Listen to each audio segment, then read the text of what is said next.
Hey, kembali lagi kita di rancangan Colek Tahu. Sama-sama kita belajar, sama-sama kita celik tahu. Okey, sebelum ni aku kongsikan macam mana nak silentkan keyboard kita dalam telefon. Tapi untuk video hari ni, aku nak kasih meriahkan sikit korang punya keyboard telefon tu. Nak letak sound, nak letak background music. Sebab aku tahu ada juga orang yang suka benda-benda macam tu. Sama juga macam gamer-gamer kita tengok kan. Keyboard yang dia main tu adalah keyboard mechanical kan. Dia bunyi-bunyi ketak-ketak dan ada lampu-lampu apa semua kan. Meriah tak? Begitu juga pengguna telefon. Dia pun nak juga merasa benda-benda macam tu. So kalau korang nak tahu macam mana nak buat benda tu kasih meriah, tengok video ni sampai habis.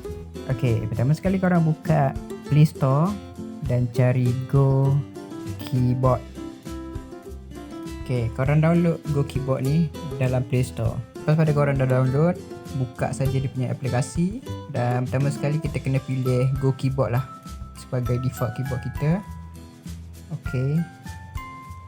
Dan aktifkan Go Keyboard kat sini. Aktifkan. Nombor 2, switch to Go Keyboard. Okey, kita dah aktifkan dia. Lepas tu kita switch pula daripada Gboard kepada Go Keyboard. Yang pertama sekali kita boleh custom dia punya tema. So kat sini dia dah suggest beberapa tema yang dia dah bagilah. So kita cuma pilih saja dan download. Top 2019, popular, animation pun ada. Sebenarnya keyboard ni korang boleh custom sendiri dengan background ni. Tekan saja background dan pilih gambar image kat sini. Import saja gambar daripada telefon korang. Contoh saya import gambar ni. Dan dekat sini, atas ni kita boleh adjust dia punya opacity. Korang cuma slide kiri dan kanan saja. Korang tengok dekat keyboard. Kalau macam ni ditambahkan opacity, kalau kat sini dia kurangkan opacity lah. Maksudnya dia akan jadi transparent. So ikut keselesaan ataupun yang mana nampak cantik di mata korang lah. Itu yang kedua. Dan kita juga boleh tukar image ni dengan ambil gambar saja. Pilih yang kamera ni, allow saja, lepas tu ambil je gambar dan dia akan jadi background kita.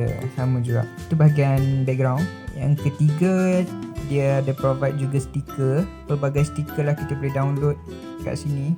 Menarik juga dia punya stiker, ada animation apa semua kan. So kita boleh tengok juga yang top pick yang paling ramai orang download. Okay, seterusnya dia ada avatar emoji. Kita pilih dulu genre kita. Oh, tapi kena bayar lah yang ni. So saya kembalilah, saya back semula. Tak nak. Okay, yang kelima, kita boleh tukar tulisan yang kita suka lah. Macam yang default ni, yang ni.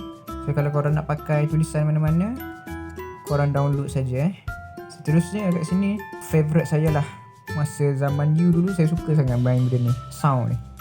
Bila saya tengok member saya tengah study ke kan, tengah baca buku ke apa formula ke apa, saya suka turn on kan sound ni, lepas tu pasang kuat-kuat. Kacau dia orang. Kat sini dia ada provide dah pelbagai sound. Mode pertama dia bunyi macam ni, W. Mode S, typewriter, macam mesin type kayu, wood. Water drop dan top touching. Dia ada yang bunyi tik tu yang best tu, poing poing poing poing poing kan. Yang tu paling best tu, kacau member dengan study bunyi tik poing poing poing poing. Seterusnya ada emoji. Kat sini dia dah ada Android emoji dan juga sistem. Kalau saya punya sistem ni dia dah default jadi Android emoji. So kalau korang macam dah bosan sangat pakai emoji yang sama, dah tengok emoji yang sama dah bertahun-tahun, boleh juga download emoji baru lah kat bawah ni. Emoji One dan juga Twimoji. So gambar dia different sikit lah. Macam mana? Mudah saja kan. Lepas ni keyboard korang mesti meriah punya. Dah boleh ganggu member korang tengah study lah lepas ni. Tapi jangan salahkan saya pula. Sekiranya korang rasa video hari ini memberi manfaat kepada korang, jangan lupa untuk tekan butang like dan subscribe channel ini sekiranya anda mahukan lagi info-info yang menarik daripada saya. Jumpa lagi. Assalamualaikum.